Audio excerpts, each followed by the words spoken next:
Hello friends, कैसे हो आप लोग। मैं उम्मीद करता हूँ कि आप सभी लोग अच्छे होंगे, स्वस्थ होंगे, मस्त होंगे। तो दोस्तों, आजकल आप सभी लोग देख रहे हैं कि आजकल एसआईपी का दौर बहुत शुरू हो गया है। सभी लोग चाहते हैं कि हम अपनी अपनी एसआईपी स्टार्ट करें, तो हमें भी थोड़ा सा शौक़ चढ़ा, हम भी चाहते हैं कि हम अपनी एसआईपी स्टार्ट करें। तो एसआईपी के लिए हम आज अपना प्रेफरेंस ले रहे हैं ग्रो ऐप का। आपके पास ज़ेरोधा ऐप स्टॉक या एंजल वन जैसे भी जो ऐप्स हो, आप जिसमें करना चाहें उसमें कर सकते हैं। तो आज है 24 तारीख, पहला महीना यानी जनवरी और 2023 को हम एसआईपी स्टार्ट कर रहे हैं। ग्रो में हम ले रहे हैं, तो ये मेरी लाइफ की पहली एसआईपी होगी जिसका मैं वीडियो बना रहा हूँ। उम्मीद करता हूँ आप सभी को इससे कुछ ना कुछ सीखने को मिलेगा, कुछ समझने को मिलेगा। तो चलिए हम सबसे पहले अपने एप्लीकेशन को खोल लेते हैं, ग्रो ऐप को। मैं ग्रो यूज़ करता हूँ इसलिए मैं ग्रो ऐप को खोल रहा हूँ। फ्रेंड्स, आपके पास जो भी होगा आप उसे ओपन कर लेंगे। जैसे ही आप ओपन करेंगे आपसे पासवर्ड मांगेगा, तो मैं अपने फिंगरप्रिंट से इसे खोल लेता हूँ। उसके बाद कुछ इस तरह का इंटरफेस आपको दिखाएगा। सबसे पहले ये स्टॉक्स में शो करेगा। यहाँ पे आप देख पा रहे होंगे कि मेरा प्रोफाइल यहाँ पे शो कर रहा है। तो हमको म्यूचुअल फंड्स लेना है, यानी कि हमको एसआईपी करनी है। तो एसआईपी करने के लिए हमको म्यूचुअल फंड्स को टच करना होगा। उसके बाद दोस्तों हमें बहुत दिनों तक, यानी कि कम से कम 5 साल, 10 साल, 11 साल के लिए हमको एसआईपी स्टार्ट करनी है। तो हमको क्या करना है, हमको लार्ज कैप फंड लेना है।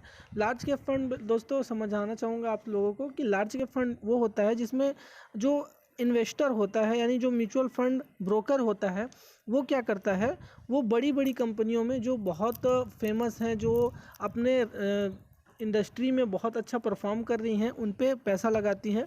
तो सबसे पहले हम रिसर्च कर चुके हैं फ्रेंड्स। आपको हम बताना चाहेंगे कि आप किस तरह से रिसर्च करें और आप एक सही एसआईपी का चयन कैसे कर पाएँ, सिलेक्ट कैसे कर पाएँ एसआईपी को। तो उसके लिए हम सबसे पहले चलिए लार्ज कैप फंड को स्टार्ट कर लेते हैं। तो दोस्तों मैंने कुछ रिसर्च की, उसके बाद मुझे पता चला, तो मुझे एक HDFC index S&P BSE Sensex direct plan growth बढ़िया लगा दोस्तों, और एक एक्सिस ब्लू चिप और डायरेक्ट प्लान ग्रोथ अच्छा लगा। तो मैंने दोनों में थोड़ा सा कंपैरिजन किया, तो मैंने सेलेक्ट किया फ्रेंड्स HDFC इंडेक्स फंड को। देखिए, क्योंकि ये मिनिमम अमाउंट इसका 100 रुपीज़ है और इसने होल्डिंग ले रखी है। सबसे पहले दोस्त आपको समझना है कि आपको जिस भी ब्रोकर पे ट्रस्ट हो उस पे आप इन्वेस्ट कीजिए। और इन्वेस्ट करने के लिए सबसे पहले आपको समझना पड़ेगा कि आप किस कंपनी में पैसा लगा रहे हैं। तो जो कंपनी को हम पैसा दे रहे हैं वो उसको कहाँ इस्तेमाल कर रही है, तो उसके लिए हमको क्या करना होगा, उसके लिए हमको चेक करना होगा कि उसने कहाँ कहाँ पैसा लगाया। तो सबसे पहले यहाँ पे होल्डिंग्स शो करेगी, तो होल्डिंग्स में आप जाकर देखें तो आपको यहाँ पे टॉप 10 होल्डिंग्स शो करेगा। आपको क्या करना है, यहाँ पे सी ऑल होल्डिंग्स ओपन कर लेनी है। तो जैसे ही 30 जो बेस्ट कंपनीज़ हैं उन पे इन्होंने पैसा लगाया है और अपनी इन्वेस्टमेंट का कितना % पैसा लगाया है उसको हम समझते हैं। तो देखिए, सबसे पहले इन्होंने रिलायंस इंडस्ट्रीज़ लिमिटेड पे लगाया है। दोस्तों आप सब जियो के बारे में जानते हैं, आज बूम कर रही है जियो। आज कौन जियो को नहीं जानता, मुकेश अंबानी जी को कौन नहीं जानता, उनके बिजनेस स्किल्स को कौन नहीं जानता। उस पर दोस्तों इस HDFC म्यूचुअल फंड वालों ने जो है 12% अपनी टोटल इन्वेस्टमेंट का 12% लगाया हुआ है। उसी तरह से आप चेक कर सकते हैं, जैसे कि HDFC bank, ICICI bank, Infosys दोस्तों बहुत बड़ी कंपनी है, बहुत फेमस कंपनी है। उसके बाद housing development finance corporation limited, Tata consultancy service limited, TCS के नाम से जिसे जाना जाता है, ITC, कोटक महिंद्रा बैंक।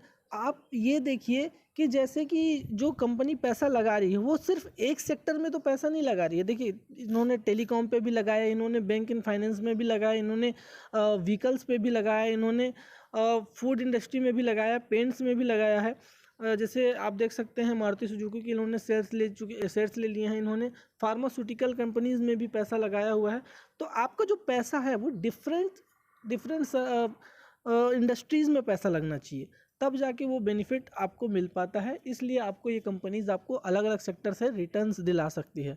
तो दोस्तों मुझे ये जो है बहुत बढ़िया लगा, तो मैंने इसका चयन किया है। तो हमको क्या करना है, हमने देख लिया, अब हम आगे बढ़ते हैं। यहाँ पे दिखा रहा है 1 टाइम या स्टार्ट एसआईपी। 1 टाइम में क्या करना है, लमसम अमाउंट आपको डाल लेना है, जैसे 1 लाख, 2 लाख, 3 लाख, और उसके बाद आपको छोड़ देना है 5 साल, 10 साल, जितने दिन आप चाहें उतने दिन के लिए।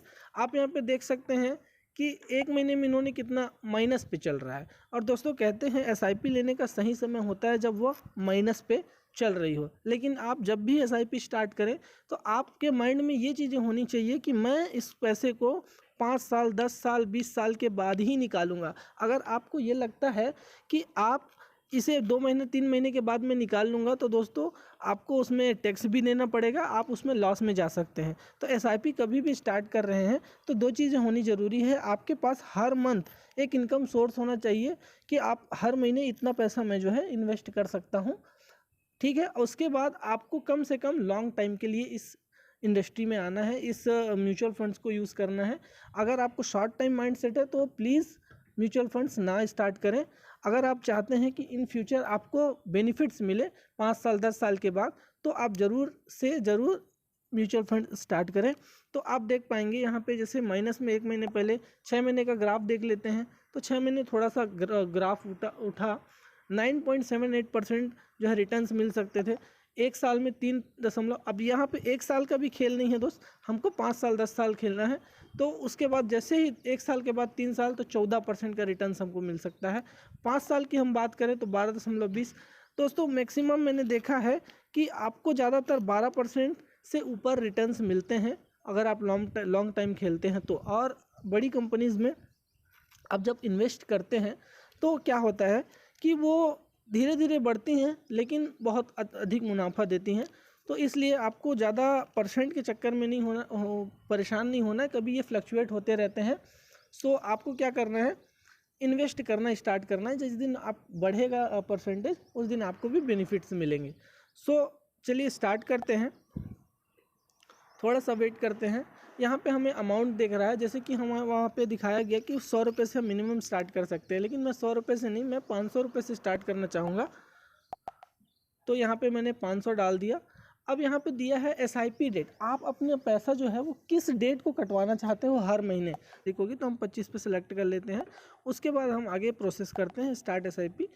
अब देखते हैं हमारा पेमेंट सक्सेसफुल होता है या नहीं।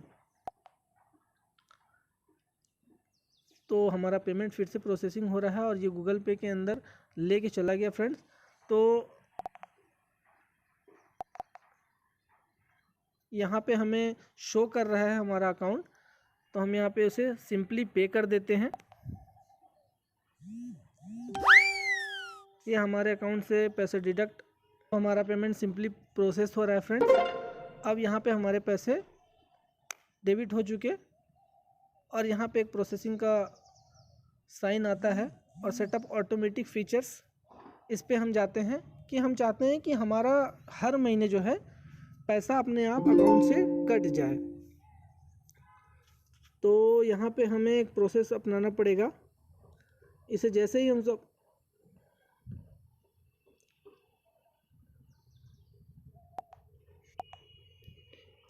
इसे हम सिंपली सबमिट कर देते हैं।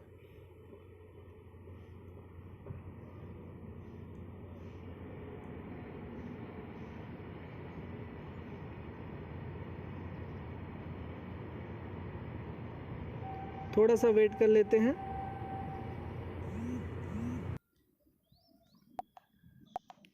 सो आपको एक OTP जो है आएगा, उसको यहाँ पे डालना है। तो आपको यहाँ पे पासवर्ड नहीं चुनना, क्योंकि मैं फ़र्स्ट टाइम अपना SIP स्टार्ट कर रहा हूँ, तो मैं भी स्टेप बाय स्टेप सीखता जा रहा हूँ आपके साथ। आई होप आप भी जब इसे स्टार्ट करेंगे तो आपके साथ भी ये चैलेंज फेस होगा। तो जैसे जो OTP आया था उसको मैं यहाँ पे डाल दे रहा हूँ, तब तक के लिए थोड़ा सा वेट कीजिए। तो दोस्तों हमने OTP डाल ली है और इसे हम कंफर्म करते हैं। तो यहाँ पे हमारा कुछ डिटेल्स जो है आ गई, हमारा कार्ड नंबर और हमारा नेम, सारी चीज़ें शो कर दी। इसे हम कंफर्म करते हैं।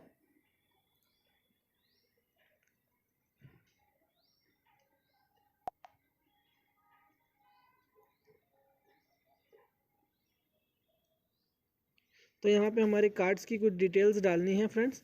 उसके बाद जो है ये पैसे जो है ऑटोमेटिक कटना स्टार्ट हो जाएंगे।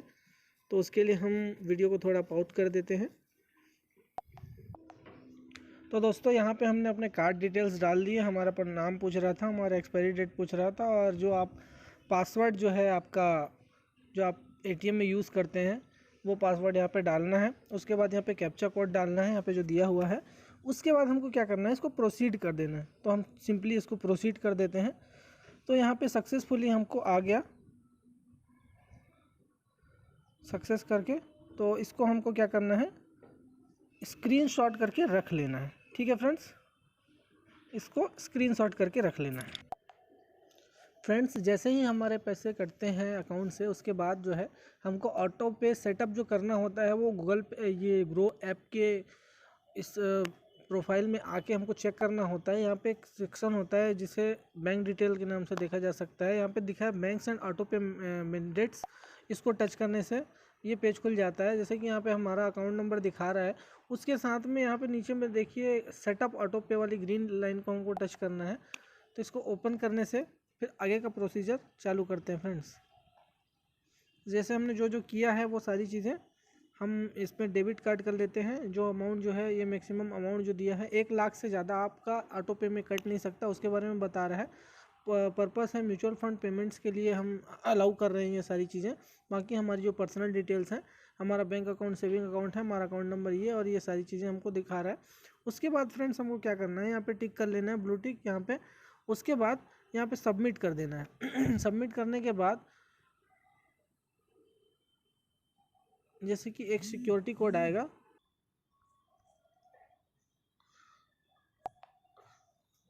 तो फ्रेंड्स हमने जो है अपना जो सिक्योरिटी कोड है वो डाल लिया है। उसके बाद हम इसे कंफर्म करते हैं। तो यहाँ पे हमको सारी चीज़ें शो कर रही है।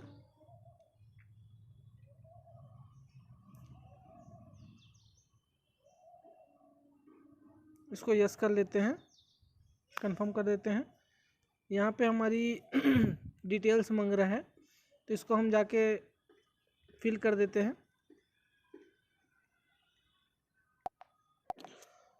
सो फ्रेंड्स, ये एक बार फिर से हमको उसी पेज पे ले आया, और उसके बाद हम प्रोसीड करते हैं।